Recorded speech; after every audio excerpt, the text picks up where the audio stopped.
শিক্ষক আজকে রাস্তায় কেন, এর জবাব চাই। ঘটনা, আমরা শিক্ষক যখন দেওয়ালে পিঠ রেখে গেছে তখন আমরা আজকে রাস্তায় দাঁড়িয়েছি।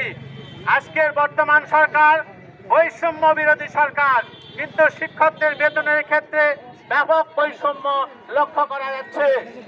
আমরা কেউ কেউ মাস্টার্স পাস, বেশিরভাগ শিক্ষক স্নাতক ডিগ্রি পাস, ধরে নিলাম সকলে স্নাতক ডিগ্রি পাস, কিন্তু স্নাতক ডিগ্রি অন্যান্য চাকরির ক্ষেত্রে দেখা যায় তারা দশম গ্রেডে আছে।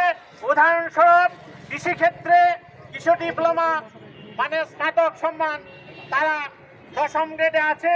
কোন ক্ষেত্রে ড্রাইভারের বেতন দশম গ্রেড, এমনকি তারা কর্মকর্তা পর্যায়েও যেতে পারে।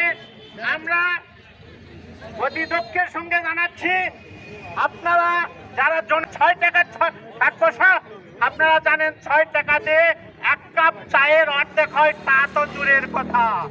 তাই যদি আপনারা টিফিন ভাতা দিতে চান তাহলে যৌক্তিক টিফিন ভাতা দিতে হবে, নাহলে টিফিন ভাতা বন্ধ করে দেন।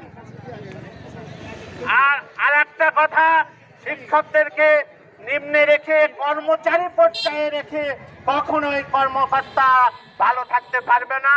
তাই শিক্ষকের কোনো বস থাকতে পারে না, শিক্ষকরা শিক্ষকের বস। তাই আমি আমাদের ন্যায্য দাবি দশম গ্রেডের জন্য সকলকে আহ্বান জানাচ্ছি, যতদিন পর্যন্ত না এই দাবি বাস্তবায়িত হবে ততদিন আমাদের পরবর্তী যত আহ্বান আসবে আপনারা সকলেই সাড়া দেবেন। ধন্যবাদ।